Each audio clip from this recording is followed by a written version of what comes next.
Welcome to the Journos on PLZ Soccer's YouTube channel. I'm Peter Martin, Hugh MacDonald, Stephen McGowan and Alison McConnell here with me to talk football domestically and slightly further afield as well, and lots of topics to discuss.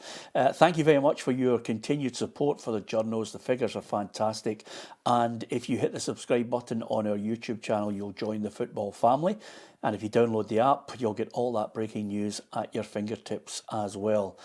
We've got lots to talk about. Of course, there's the up-and-coming Celtic Rangers match on the Sunday to look forward to.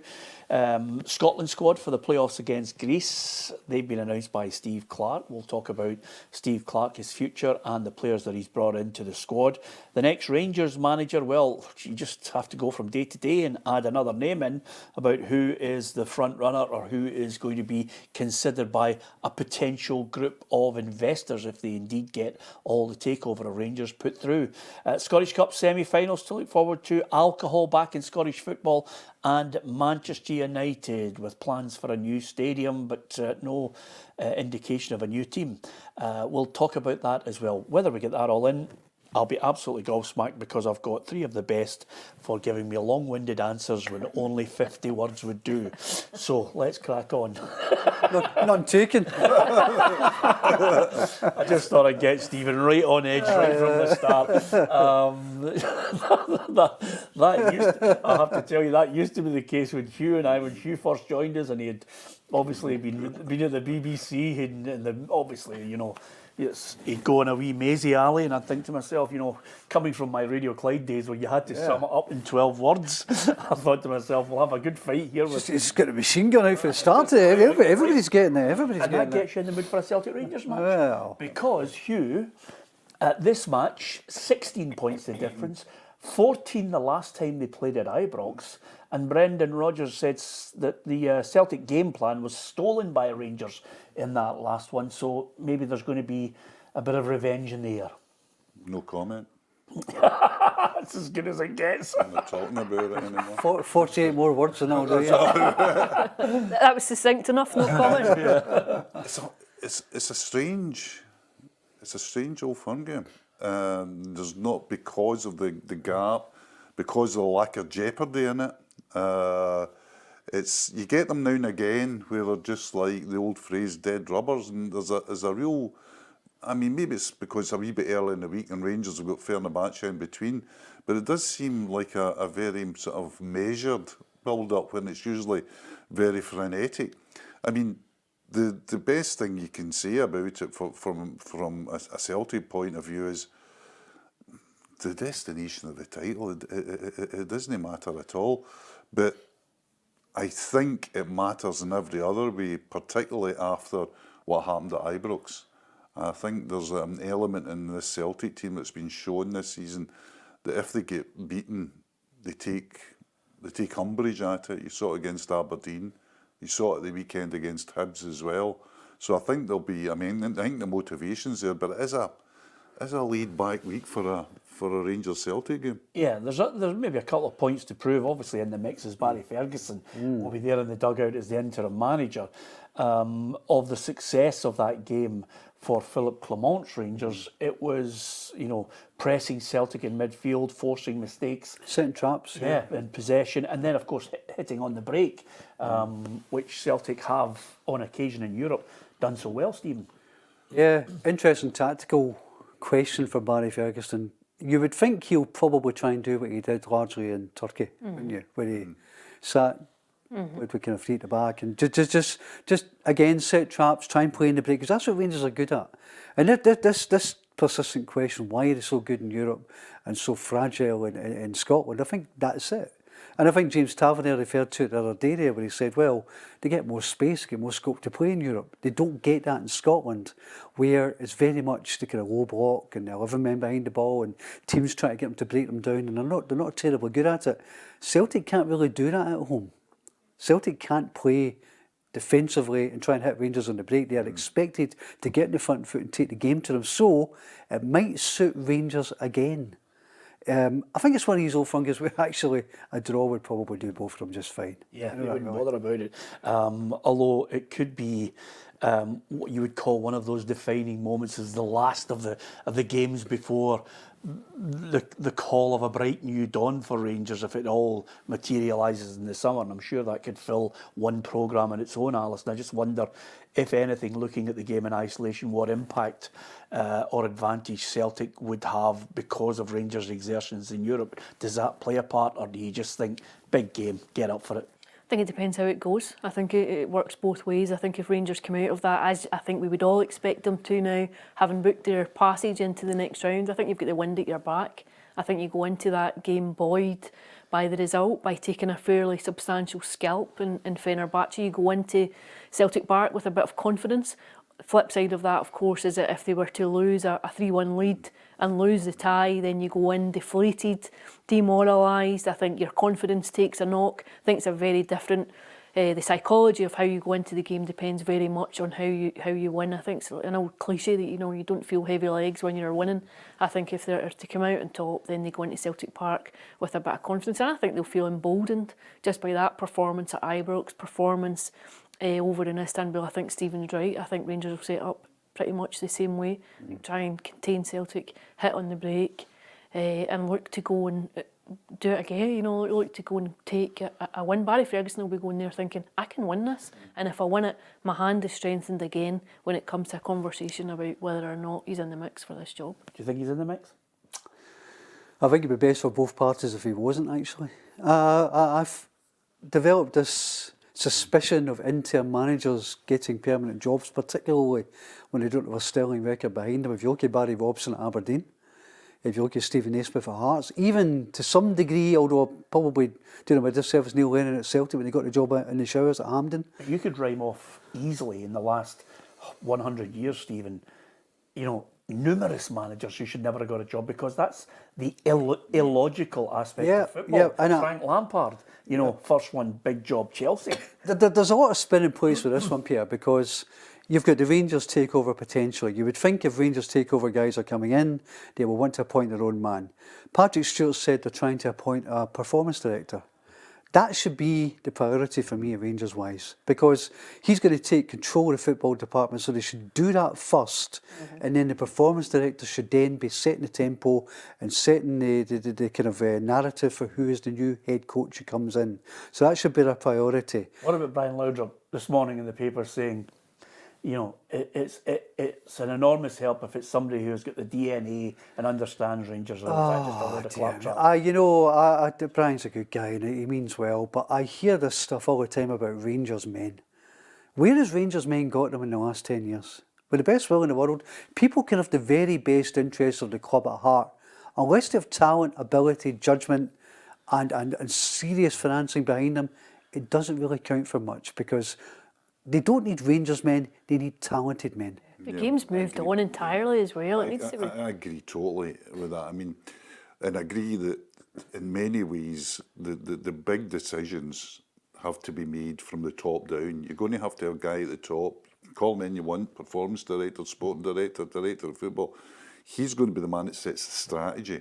And you bring in a guy that can carry that strategy out, a head coach, not the old-time manager that went round and... They're contractors now, Hugh, aren't they? Absolutely, and you can get them for, now, you're getting them for 2 or 3 years. But I wonder if they're caught in limbo as a club, because there's the uncertainty over whether this deal goes through, once the due diligence, once there's an assessment from the potential group of investors that this is the right deal, and everybody in the background at Rangers who's had in effect a piece of the pie, all agree to sell their bit of the pie, then you've got a situation where a whole new group comes in with a different ethos, a different thought process. Are they waiting and saying, well, we really should wait for that director of football for this mob? Absolutely, because what you're going to get is from before, where there was no strategy bar, let's throw money at this and hope it all works out, and let's give people lots of money to spend when that is not their best attribute. This will now be a very strategic thing. I mean, these people run things. They run the 49ers. They run Leeds. They know how it should be run according to their precepts. There'll be certain protocols in place that they'll not be doing things in the cuff. They'll be saying, no, what we get is the director of football. And then what we hire is a head coach. And the head coach has got to tick all these boxes. And the head coach has also got to come in and know that, for example, that he won't have the veto on players. He'll have a vote on players, etc., etc. And he won't have a veto on this. And we'll have a... The manager's no longer the most important. The days of the British manager have gone. Does that rule Barry Ferguson out in your Well, mind? the danger, and I say danger in inverted commas, the danger for Rangers, and it goes back to your question really, is if he gets past Fenerbahce, which he probably will, or it could be a bit more fraught than people maybe think, if Fenerbahce score first. If he gets past Fenerbahce, gets a decent result at Parkhead, because Barry Ferguson is Barry Ferguson and he is in the DNA of Rangers, there will be a number of supporters who will say, give him a job. Now, it might take a bit more evidence, a bit more momentum, but I think that is a danger. We saw Barry Robson at Aberdeen win 7 games in a row or something, and the momentum builds and people think, well, this is going well. And because the fans can really relate to him and he's one of them, there will be a certain percentage who think, give him the job, but I do think that should probably be resisted, not only for Rangers but for Barry as well. And the big decision for the interim manager at the moment is quite simply, how do you get there? How do you orchestrate a win over the best coach in the country, which is Brendan Rodgers? And it's all about team selection, formation, tactics. We've put it all in the mix. How do you see it going? I'm looking at I looked at the goal scorers for both teams. Maeda's got 27 goals. Ida's got 14. Egeman's got 13 goals. Desser's got 22. And it could be as significant. I mean, I know there's battles to win in the midfield. There's weaknesses depending on who they select in the back line. But ultimately, it's usually the one who comes up with that unique goal that kills either team off. Yeah, I think, and I think Celtic are, I think Celtic, I was at the game on Sunday and I thought they were totally dominant. I was actually slightly disappointed at Hibs. I know there's a gap in resources, etc., but I never got the feeling at any time in the game that Hibs actually thought they could win this game. It was like, we'll stay in this game. And I thought Celtic were dominant. I thought Rodgers now knows his best team. The interesting thing about Sunday, I think, was the substitution of Callum McGregor when the game was still in balance. You very rarely see that, but you've seen it a couple of times recently. So he's probably is he carrying an injury? I think he was carrying a niggly. I think there was a niggly. But what's interesting is that actually the midfield has had an injection after it's happened. I know the midfield. Engels goes black, and Hatate really takes the game with the scruff of the neck. McCowan injects pace. The other thing I thought was fascinating as well was that when he came to make the decision about who to bring on to bolster his front three, he brings on Yang instead of Ida. And I thought that was... He eventually does bring on Ida, but the first choice is Yang. So I think Celtic are in a good place at the moment. They've got a week off. They've off a good result. They know the team that they're going to play. And Rangers will be under pressure, but, at least physically. But we've said that before in Rangers. I mean, there was a Cup semi-final at Hampden, was it a couple of years ago under Ange, where Rangers had played midweek and they came out and they won in extra time and Rangers finished the stronger side. But if you ask me the way it goes, I think it goes in Celtic's direction. Yeah. What do Rangers have to do? Who do they have to play to get the win? Dessers is interesting, isn't it? I mean, he's such an enigma. He is such a conundrum, because you look at his performance in Istanbul last week where he was terrific, really. Okay, you can say he mistimed a couple of runs, he could have had a hat-trick. But I mean, I've always felt that Dessers has something to offer Rangers. His numbers are good. I'm not saying he should be the main man, but I think he should be in and about Rangers, because I think he offers them physicality and presence, and he offers them goals also. But in these big games like Celtic, I know he did score once, Parkhead, I think, but I just don't know that you can necessarily trust him. Egeman's gone off the boil a little bit. The big one for me is Czerny, If there's been a question about whether they can get 2 games a week out of Czerny, 2 big performances. It tends to be a one game, then one game on, 1 game off. So that will be the big question physically for guys like Czerny. Can they get 2 big performances out of them in Istanbul and at Celtic Park? I think Suter coming back makes a big difference for Rangers as well. In Seala was filled of, you always feel he's got rickets in him. I think getting Suter, getting Proper, getting, Tavernier at right back, as long as he's not up against Maeda on the left flank. You know, but I think he'll have a good idea who he's got to play. The question really for me will be, what does he do up front? Does he trust Dessers or does he not? Dessers strikes me as the Nigerian Torrey Andre Flo. I mean, his numbers are not atrocious. No, they're not at all. He's in a side that doesn't win the league, and that's. I think there's two elements. I think he's an instinctive finisher, and I think he plays better without any kind of pressure, without any expectancy.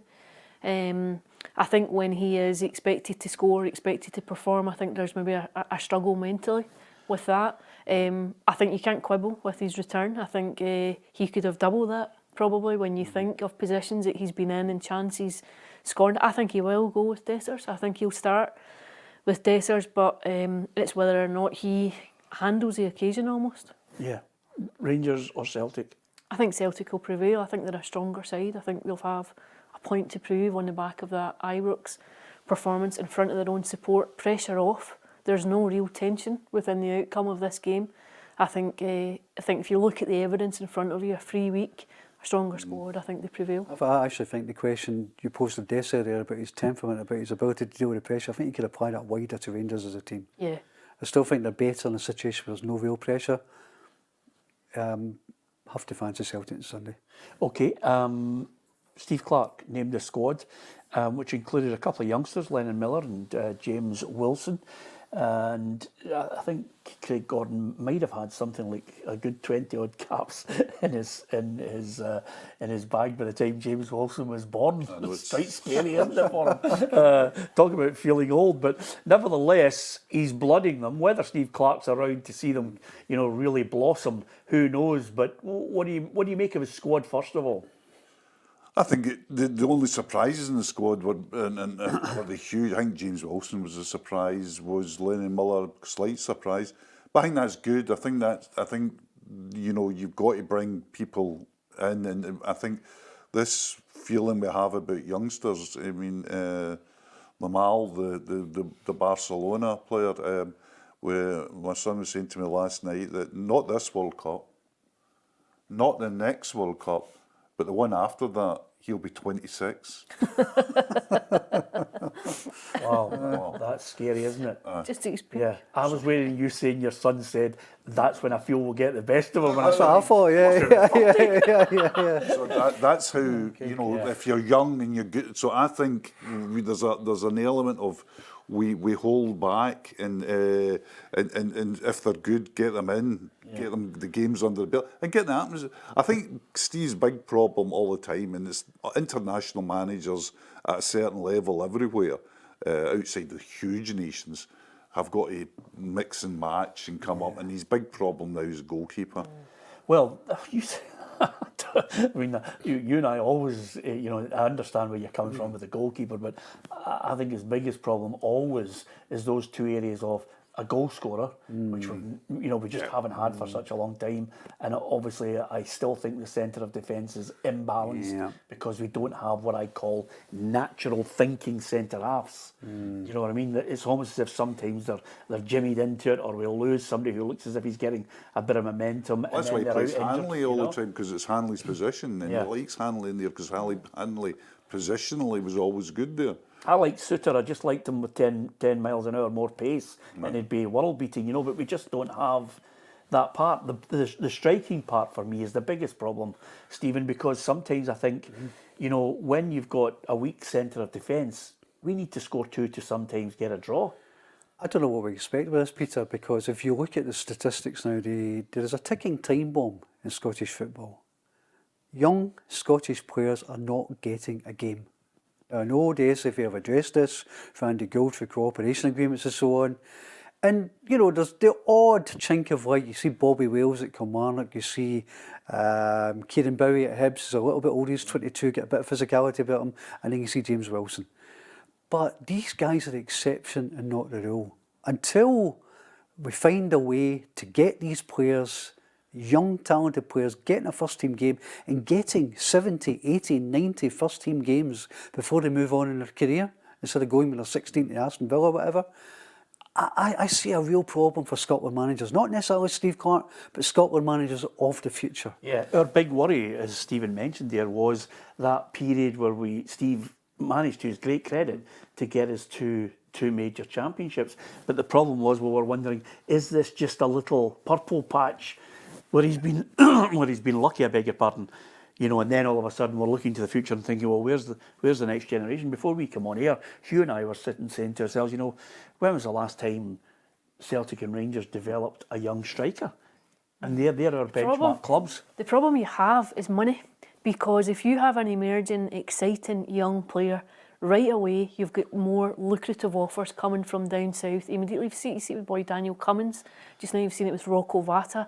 Teams coming in and saying, here's like 10 grand a week. All of a sudden, you know, we're offering you a passage down south to... But are they not good enough, Ali? I have to ask you this. Excuse me for interrupting. Are they not good enough then? Some people say when you're young and you've got the talent, you have to have that belief that you can go to that move that you've chosen. You have to have that belief that you can take that next step.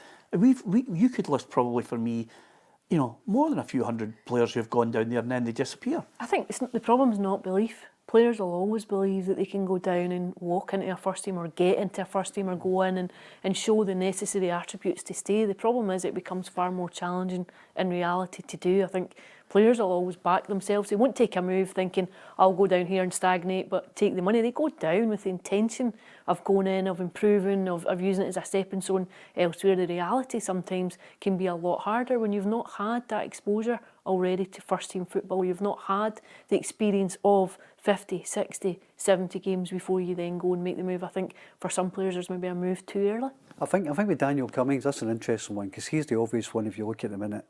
Scoring goals in UEFA Youth League, banging them in for the B team and what have you. And fans say, oh, why have Celtic not got that sign? Well, actually, in that case, I think Celtic have made a conscious decision that Daniel Cummings is not necessarily going to play in a Brendan Rodgers team.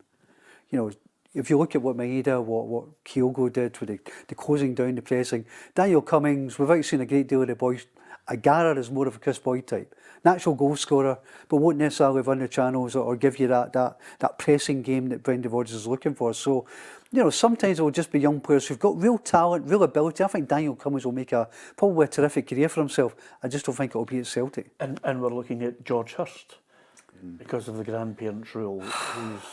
Well, see, I get it, but we've got to utilise every advantage we can. We've done it with Scott McTominay. Yeah. And nobody would have any quibble about that. But personally, I would really love to see James Wilson making a good push and getting a chance and trying to make an impact than finding some guy whose granny lived in Corby for 10 minutes. Are we just being old-fashioned football purists? Are you being that? Yeah, probably, yeah. I mean, like, Steve Clarke's a pragmatist. He's got to deal with the reality situation. If he needs to find a goalkeeper in MLS or whatever who's got a Scottish granny, so be it. That's his job. That's how he keeps his job. But from a personal point of view, I would like to see us putting far more focus into getting young players in Scottish academies into first teams, getting them that 60, 70 games, and getting them in the Scotland team, because it's going to be a bleak future for the national team unless we do it. Well, that utopia doesn't exist anywhere else. There's no attitudes from that from many other countries.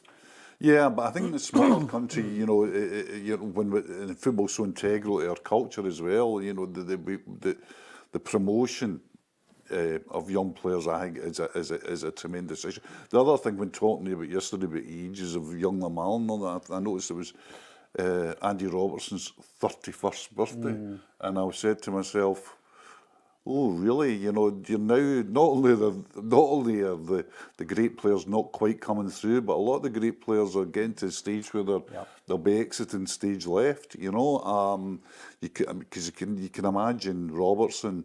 You know, obviously very keen Scottish captain playing for Scotland, but the way he plays at Liverpool and the demands that are made on him there, you know, you can imagine how many years has he got that he fancies turning up for games. Just the sheer volume. Like Ray McGregor decided, no, something's got to give. So I think, yeah, it's crucial. I'm on Stephen's side. I think there should be an effort, you know, like a concerted effort to get, you know, players promoted. But understand why Steve Clarke doesn't, because if we make an absolute Horlicks of this World Cup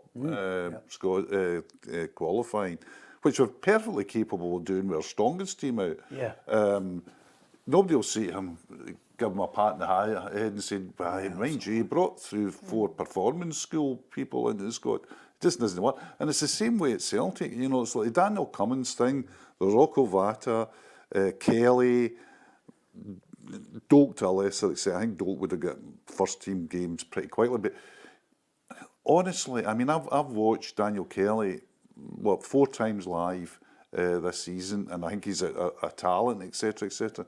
But if you're Brendan Rodgers and you've got a league to win and you've got Champions League to be competitive in, and at one time if you've got Maida,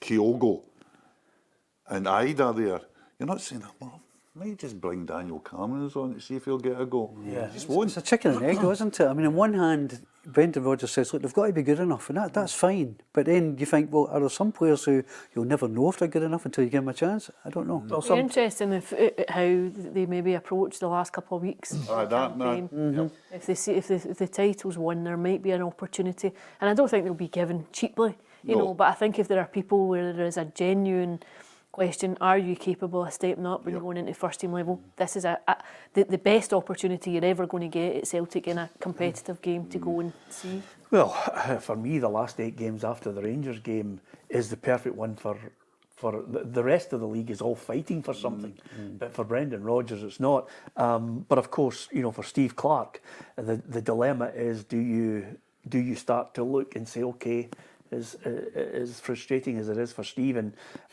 it's needs must. You need to get somebody from somewhere who can score goals, and whether they've got an English accent, you know, Jamaican, who cares if they go there and they get the. Listen, I'll cheer them as loud as anybody if they do it. I mean, that's the hypocrisy of it, you know. I mean, I just want the team to win. And I hate to say this, but I always like to quote it because obviously I worked with him for such a long time, and I used to sit next to Hugh Keevins in the Radio Clyde offices, and he looked at me and he went, don't knock hypocrisy, it's a noble art, and it's something that journalists hold dear. Oh, it's paid my mortgage. Exactly. So on that point, hypocrisy very much comes into effect in our next topic, which is alcohol back in Scottish football. Now, it's here in some capacity, as we all know, but there's certainly a lot of people pushing for the return of, you know, alcohol to the games, and there seems to be a pushback. There was a study which was commissioned by obviously Scottish football itself, which has come back with various criticisms and saying it's not a good idea to do it. Now, as I was putting this topic together today, I ended up thinking, so wait a minute, I've got 17 points here, you know, on this alone, on that study. And I just wonder, my beef with the whole thing is, the real crux for me is it's one rule for a certain class of people, and it's one for another.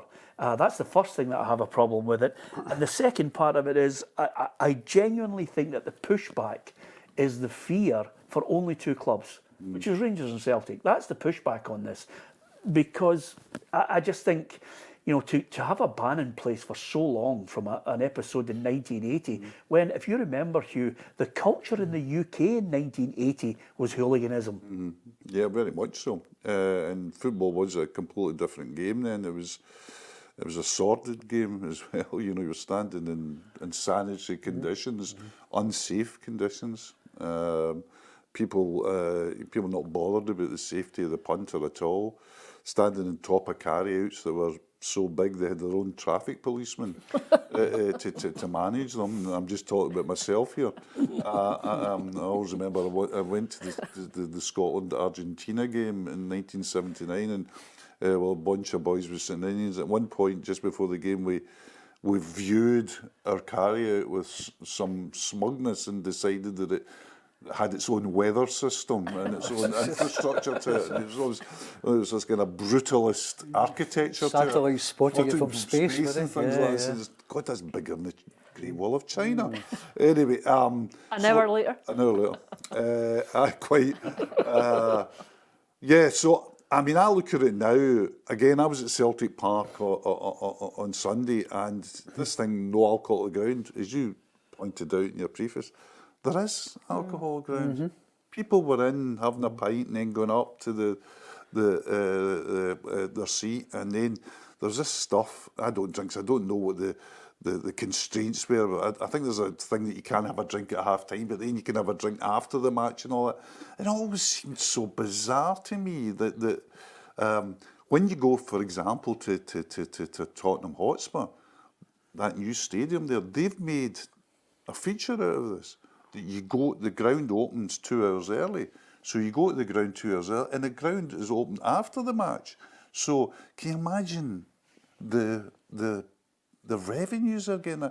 I was thinking like 60,000 people on Sunday. See, everybody's paying a tenner in alcohol. Some won't. Some will pay more. Some won't pay in. That's more than £500,000. Yeah, I was Scottish Cup game. I was at an Revenue. English game, Hugh, with Tam McManus. The two of us were down there at Anfield, and we just went up to the bar and got a glass of wine. It was fine. You know, well, I say a glass, it was a plastic glass, but... I wish I'd watched your report that day now, actually. to be fair, it wasn't. I get 2 questions out and Tam just mumbled through something, but nevertheless... No changing. Oh, well, that's fine. Absolutely. No, that's okay, yeah. But we were able to go there. I treat with some scepticism the pushback on this, which is coming from all quarters, as you would. And as I was putting this whole thing together, I thought, you know, despite my own thoughts on it, I've got to try and offer a balance here on this topic, because there are people who say, no, this shouldn't happen.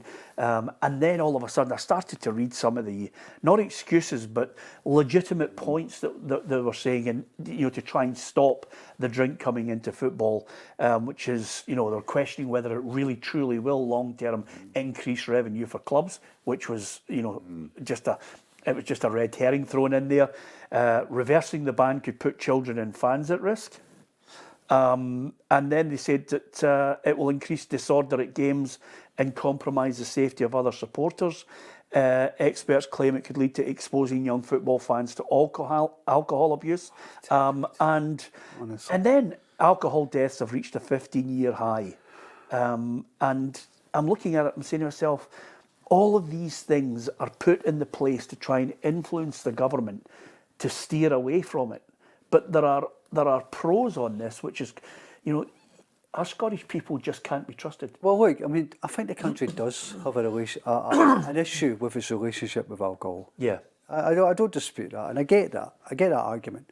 However, the idea that football fans are not drinking is naive and crazy. I mean, you go to a game and you see fans coming in 5 minutes before kickoff because they're in the pub. Yes. They're drinking before carry out kickoff. on the bus. Yeah, or whatever. So, you know, we're not saying they must have a carry sitting at their feet like Hugh in the good old days or the bad old days, whatever you want to call it.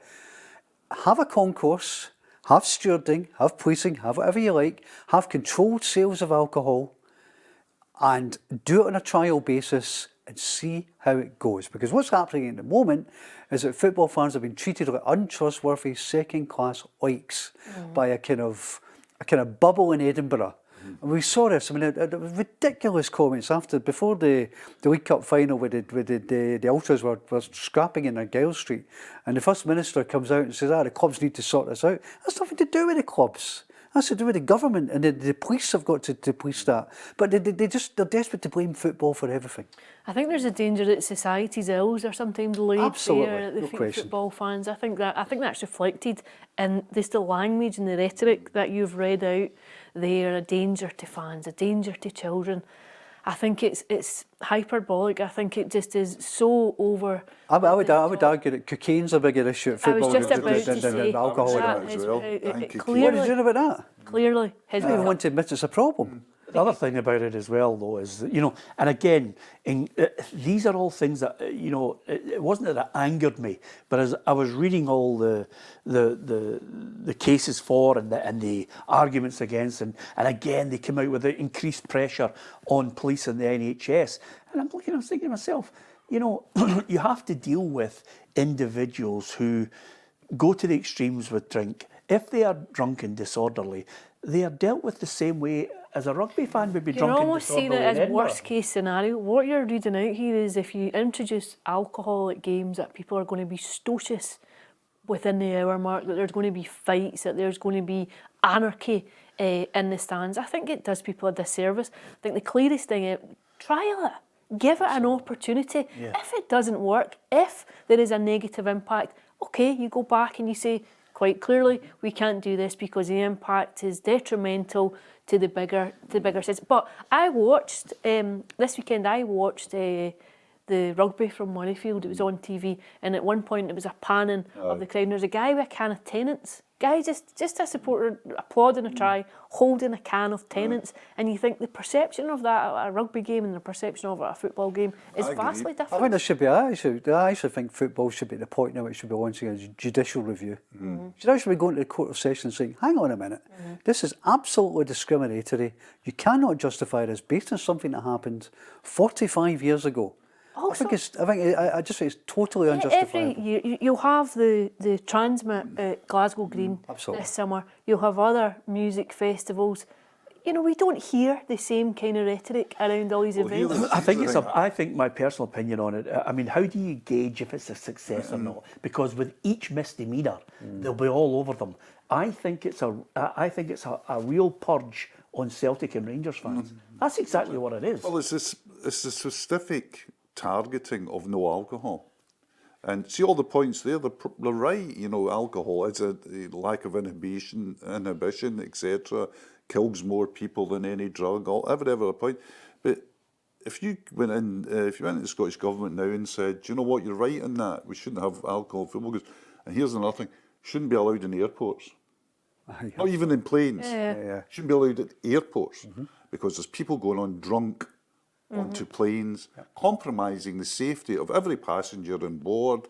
So let's ban alcohol in an airport. That's it. And let's not even ban it, definitely ban it on planes. Yeah. But you can, now imagine if you tried to get that through. It's double standards though. In That's every insane. sphere, as Alison says, Transmit, there are sexual assaults, there are stabbings, there are all kinds of acts of misdemeanours. No one holds the licence holders of Transmit to account in the way they try to do with football clubs or with football authorities. Double standards. There is a positive to this, Hugh, and I give you what we experienced, which was thousands upon thousands of Tartan Army, 100,000 at one estimate, all over in Germany, in the middle of the square in Munich, all enjoying a beer. Not a problem. Exactly. Not a problem. Well, Tam, there was concerns over Tam, but yeah, amongst the support, absolutely no problem. And see the German thing as well. You know, I go over there a lot, and I mean, even in Germany, there's the wonderful thing in the Leipzig Stadium in Germany, which is a state-of-the-art thing, where you can, all the beers, your pints of beers come with a kind of lug on it. And I always wondered what this was about till I saw the guy in front of me. You can buy 3 pints at one time, and you just put it over the seat in front of you, so you've actually got it. It's like a little... It's just... you're uncertain. I went, that's how open they are about it. And the other thing, of course, they're really open about is the way the police and the steward drink inside the ground, because they know there's... I mean, everybody thinks that, it's only Scots who can't handle the beer. There's an awful lot of drunken Germans inside football stadiums, an awful lot, Peter. Yeah. But it's the way the culture of policing that is completely different than I think it would be over here. I'm going to throw a spanner in the works on this topic, but I think all of the points that you all make, and remember, Hugh doesn't drink anymore, so he's not. Because it was on the pitch in 1980. I've still got that. I've still got the gauntlet around my ankle from 1979. That's another show, by the way. And please, at the end of the day, remember, in this, I have to highlight to people, he's joking. He wasn't on the pitch, but you know, because there's people who just can't take a joke and will jump all over it because it's such a serious subject. I don't want to be flippant about it. I do think 2 things. Everybody made really, really good points, and the emphasis for me is to try and highlight the points that people are putting the blockers up. Ultimately, I think it's a ban on social working class people. And I also think there's a greater purge on Celtic and Rangers fans because they see They started it with the line in the sand in 1980, and they are the ones more likely to cause the problem when it comes to, you know, a game where, let's just say, you know, there's not 16 points, there's 2 points, and it's you know, we only have to look back at the game when Rangers won 3-0 at Celtic Park. 1999. You know, Shame game. that was a real flashpoint. And you've had a few. The fact that you have sporadic, high-profile misdemeanours on the pitch at Yes. games probably doesn't help that perception. However, you know, there's a reason why they kick off at 12:30 these games now. You know, that game we're talking about in 1999, it was a 6:30 kick-off on a Sunday night. I mean, On a bank holiday weekend. yeah, of course you were inviting people to go and get absolutely bothered. So, you know, as Alison says, trial it, keep playing the games at 12:30 kick-off, do it in a measured way and see how it goes. Also, I people agree have with a you. choice. Like there'll be people driving to games who'll be like, well, I can't have a pint. I'm driving. It's not compulsory that you have to go and have a pint. It just offers a choice. If it's there, not everyone will take it. You make a great point, and this is the point I'm about to make to you, to throw the spanner in the works, because I think it would be a greater need. I always look and say to myself, if you're going to solve a problem, start at grassroots on it. So wouldn't it be better if the government would start a campaign to try and educate people in moderation with regards to drinking, a campaign that tries to take the culture of our society away from binge drinking and excessive drinking around events. You know, British people have a tendency at times to think, I'm going out for a night out, I've got 2 hours to get smashed. Do you follow me? You know, whereas French people can go out for a night out, they have a couple of glasses of wine, you know. But that should be and it's happening pacing. anyway, Peter. I That know, should be but happening sometimes anyway. you have to educate. You know, sometimes there's a need to go at grassroots level on things. You know, for example, you know, I only have to look at it from being an ambassador over a long period of time with Show Racism, the Red Card. Nobody's born a racist, Hugh. Do you know what I mean? Nobody's born with that bigotry or sectarianism. It's put into a kid's head. So if you can get people young enough and a society and a message that's consistently drummed through, listen, when you go out, there is no need. You've got to change the culture of the people. You've got to change the mindset. That's a longer term thing on it. We're just talking about the narrow point here is that I think judicial review, it sounds grand and far-fetched, but I think it's the best way to look at it. It is a law that is made for one, but is not for the other. That's the basic thing. I mean, it is, if you, as I said, you can take it to absurd levels. If you are saying all these points about it, well, the absurd level is, you know, ban it in airports, or, you know, ban it in planes, ban it in places where safety is paramount. If you think, if that is your argument, you can't say, yeah, alcohol causes social disorder, but only in football stadiums and only on a Saturday between the hours and that. You can say to yourself, well, I don't think. The other point I will reiterate is policing. I remember I was down at Twickenham once, and I'd never seen drunkenness like it. You know, some of the stuff was, I'll not go into it, but it was really poor stuff going on. And the way the police were chuckling, you know, at stuff. I mean, one place was, oh, look at him doing, you know, the toilet over in the corner. You see yourself, imagine how Celtic and Rangers on Sunday, they were going, oh, there's a guy over there doing the toilet in public and chuckling. I don't think so. Yeah. So there's undoubtedly, as a person who covered rugby and covered football and walked in and out of grounds, you know, walked into Motherwell, Parc des Princes or Twickenham or Cardiff Arms and then walked into Celtic Park and whatever, there's a complete different culture of policing. Okay, final point, which I thought we would discuss. That, I mean, that one, I can tell you that is one of the topics, I think, throughout the journals where I think all of us have started to really, I mean, when he starts, there's about 3 or 4 big sighs in there. I know we've got a topic that's... column after column on it. And you know, you do go through the argument so many times and you're just talking into a void.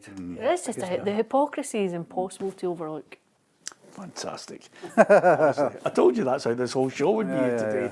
The last point is, you know, slightly further afield, but with a deep sigh again, I look and listen to Jim Ratcliffe talk about Manchester United. New stadium, undoubtedly more debt on the way, but no team on the park. It's this for me at the moment, a pie in the sky, display of this is the new Trafford. This is going to be Manchester United's new home. It's going to come at the cost of £2 billion. I mean, it almost reeks of what we had here with David Murray saying the casino will float to the top, the pitch will be below it, and there'll be all sorts of circus acts around it. Manchester United are at this point going down the same way, and I think there's a real split between the fans, the main owners, the Glazers, and even more so now with Sir Jim Ratcliffe. My first question would be, how many of those £2 billion are going to come from you and me? I mean, it wasn't really specifically addressed, but there was definitely a hint there that we'll need to see what the government do. I think they're looking for a bit of government help with that. The other thing as well is, this is a club which is really doing inexplicable things. They are paying off groundsmen and ancillary staff earning 20, 35, 40 grand a year, whatever it is, while continuing to spend on an obscene level on players who are underperforming. It's just, for me, Man United are the ultimate example of a club which has totally lost its identity. Just lost its way. Do you know how much money they've spent since Sir Alex Ferguson left on players alone? Go on. 1.5 billion. I was watching the podcast of The Price of Football, and he said since Sir Alex Ferguson, not even looking back, beyond that, since Sir Alex Ferguson left Old Trafford, they've spent 1.5 billion, and you look at the players that they've recruited who just have not come up to it. I mean, Marcus Rashford, like him or loathe him, 350 grand a week. Casemiro, another one. Pogba, a monumental disaster. You could rhyme off player after player after player, manager after manager, and now you have a situation where, and this is a very good point that you're making, Jim Ratcliffe says no money will be from the taxpayer in the building of the stadium, but the regeneration of the area, they want, they want help because they reckon they'll bring 7.3 billion to the economy. The lesson and the answer in this is within the words and what he's saying. In between the lines, you start to read it, and you're thinking, somewhere along the line, as Stephen highlighted there, the taxpayer is potentially going to be funding Manchester United. Yeah, the whole thing, when you listen to Ratcliffe, and I've been listening, since he came in, is Ratcliffe said his trousers pulled down in this deal. He's really made a really bad deal. He paid a lot of money for a minority stake, and he's paid an awful lot of money to take all the problems. So all the problems are on Ratcliffe now, rather than on the Glazers, who will take all the criticism in the world, plus they're taking their consultancy fees. When Manchester United are still trying to pay off debt incurred by buying the company. It's a brilliant ploy by the Glazers, who now got this Ineos in and Ratcliffe in, trying to sort this morass of problems that's within the club. And it's again, we talk about transferable skills. I don't think, and I know Brailsford, and I've talked to Brailsford many times, got through his cycling thing. I don't think that Brailsford and Ratcliffe really know football or know what football is about, and they're trying to put business imperatives on top of that without understanding what they've got to get right away. I mean, if Ratcliffe comes in and says the big problem at Manchester United is overspending, and starts saying, well, we can't give free lunches to staff and we can't give hampers out, well, that's fine, that will cut down your spending. But really, that isn't the big problem. Yeah, but Hugh, one minute he's saying the club would have gone bust by Christmas. And then the next minute, £2 billion stadium. Make it make sense. Yeah, absolutely. And of course, now you've got fans who, for me, are running into the middle of a tornado and not making any real great impression on it at all, because quite simply it's out of hand now. It's a business like the Glazers who have built it up on stacks and stacks of debt. It's just chronic mismanagement. Yeah. What you're seeing is chronic mismanagement at every single level and underperforming at every level behind the scenes, and that's then reflected on the park with what you're getting. The one thing that I did read about it, and it just threw up an image in my head, and I don't know if you like watching house programmes, Stephen, but I don't get much choice in the matter most of the time. I was going to say, but I'm hooked. I get hooked on them at times, and it said in the Manchester United situation, this structure should take 10 years to build, but we're going to build it in 5 years. And I thought to myself, oh, right, 5 years. They're going to build it as this kind of modular structure elsewhere and then bring it up, the canal and suddenly drop it off. And the only thing that was in my head is, yeah, great. Let's get Kevin McLeod from Grand Designs out at the front at the start, and let's see the usual thing about Grand Designs. When they go to the break at part 2, they're running out of money, and the builders are charging more. Maybe that's what it is. Maybe Netflix will film the whole thing, and Kevin McLeod will fund it. Yeah, I mean, Kevin McLeod will get a pair of boots. I mean, look, we're doing what we do. If you put a kilt on this, which is what we tend to do with English stories, there are custody lessons if you look at the Rangers situation. I mean, I understand people need hope to cling to. They need to think fresh investment coming, new owners, a great news, and everybody agrees that's what Rangers need.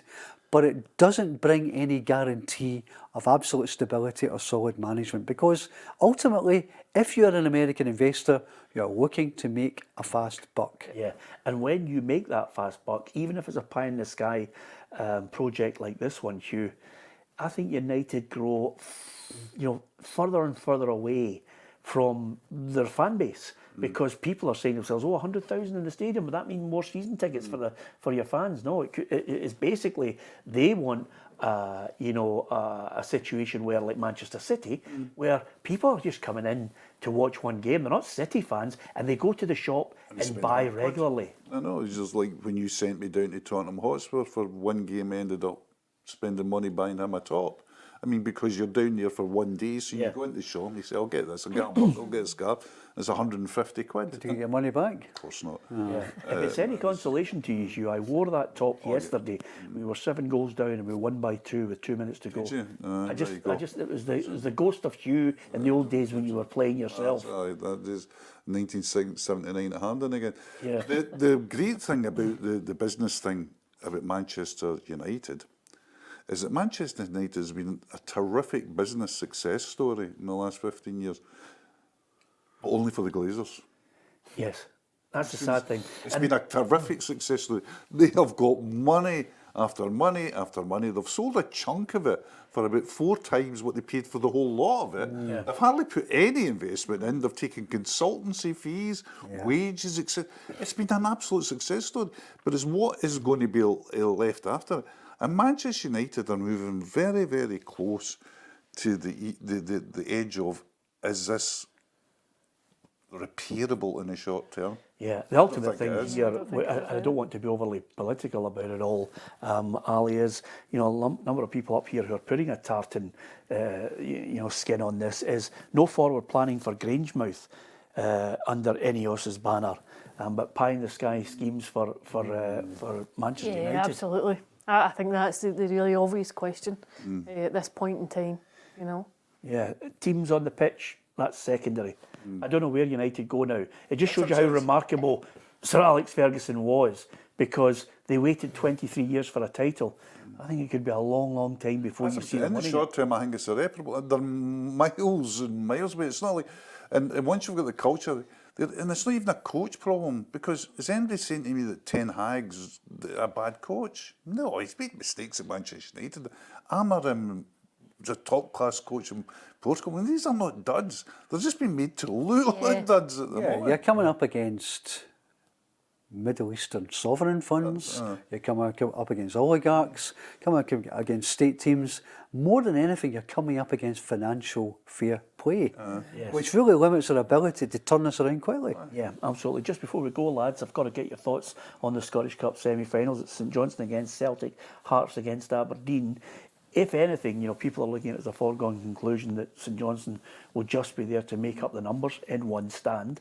But nevertheless, if anything, if you're talking about somebody who's been remarkable this season, Simo Valakari's come in and he's not read the script, certainly domestically, they're not out of it, and he's managed to get them to a semi-final. Yeah, impressed by him. Surprised by him, actually. When he first came in, I thought he was a kind of hopeless idealist. Just played this attacking football and didn't have a defensive bone in his body. But he lost narrowly at Ibrox, I think it was maybe January, December time. And he sat afterwards and he sat at the desk and he said, you know, I can feel something. We're getting closer. And you thought, this guy's a bit different, you know. Yeah. The way he communicates, the way he delivers himself, the way he conducts himself. I think there's an acceptance of St Johnstone that whatever happens, if they go down, they will reset, they'll come again. His job is safe, which is good, so he's got that security. But they've got dangerous attacking players. Whether they can defend against Celtic at Hampden, I have my doubts. I love that line because we started off with the need for football purism and hopeless idealists with Scottish strikers who are born in Scotland. You know, it's almost as if Stephen was just highlighting somebody that's a bit like himself. You're a hopeless idealist, aren't you?